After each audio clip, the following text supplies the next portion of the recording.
I'm Uriah Duffy. This is the TC Electronic BH500 head. I'm going to show you some of the features on it.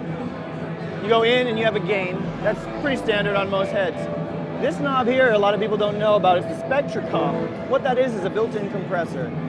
It acts as a multi-band compressor, so it's not just treating all your strings and all your frequencies as one, it does them differently, offering a per-string compression. If I have it down here, it's all the way off. You can get all your dynamic range.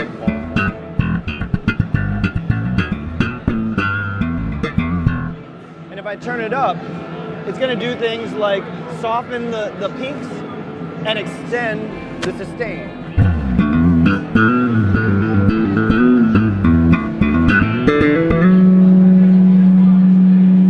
And you can hear the sustain is there because Spectracom is on. I only have it on halfway.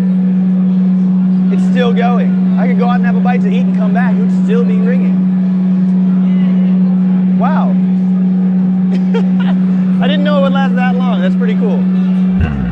If you look up here, you've also got a readout of how much compression is happening. If you look, those lights are also labeled with string notes on it. There's a tuner. So if you do the tuner, it mutes it, and you can tune up like that. You can see which string you're tuning. It's great. Go back.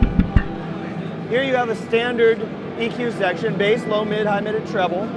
And any way you want to shape it.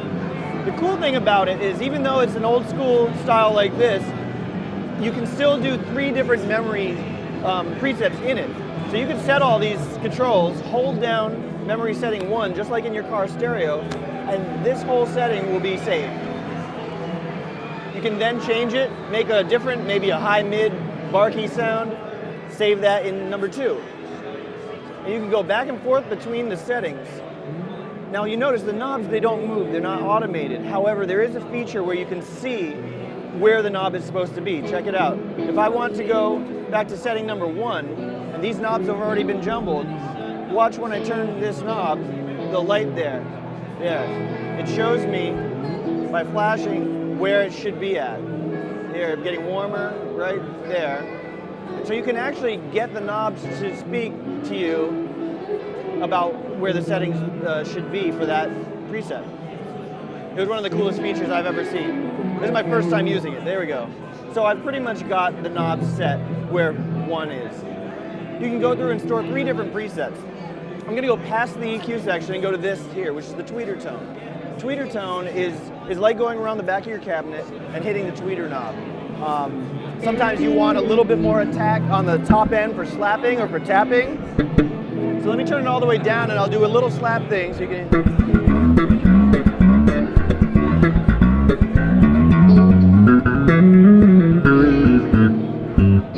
So you can hear I'm slapping, but I'm not getting a lot of that top end that I like.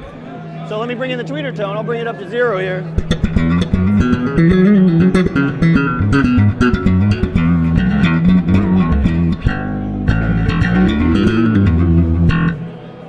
That's cool.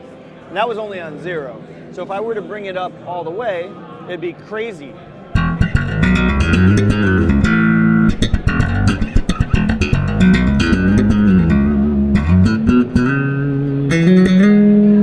And now you get the Spectracom, it's holding that note. You got that high end from the tweeter tone, and that infinite sustain again. It's amazing. I've actually never seen that. That's great. So it's a great amp. Let me turn that back to a reasonable amount of tweeter. The tube tone is a really great knob, and it's a tube emulator.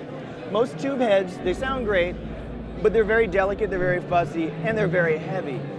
With the tube tone, you can keep it as a solid state amp, or you can start emulating that tube warmth, that tube compression. So I'm going to bring it, I'll leave it here for a minute.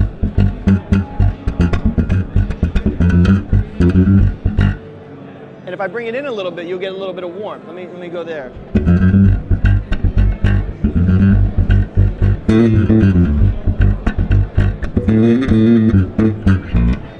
And if I bring it up even more, you'll start to get that growl and distortion of the tubes.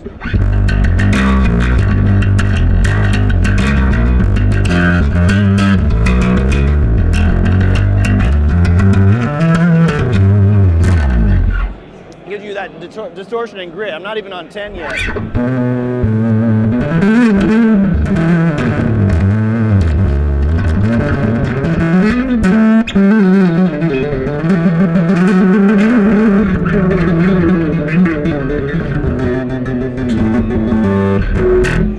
Get that Billy Sheehan, distorty, fuzzy kind of tone if you want. I usually keep it somewhere in here for a little bit of warmth. Master volume, that's pretty self-explanatory. Moving on here, you can throw your CD player right in the left and right jacks so you can rehearse with it. You plug in headphones and it will mute the speaker. And finally, we have this is how we're recording the sound. It's a balanced output. And you can go pre or post EQ. And what that means is it's going to intercept your signal right after the gain stage when it's pre. And so let me do that.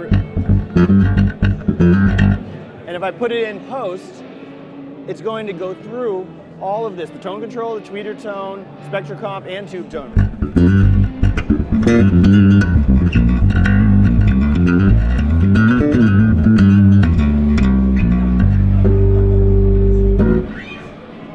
I think that's about all the features on this amp. I really love it.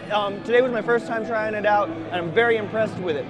Especially since it's one of the best amps I've ever tried, and it's at half the price point of the RH750. So I believe it's about $499 US.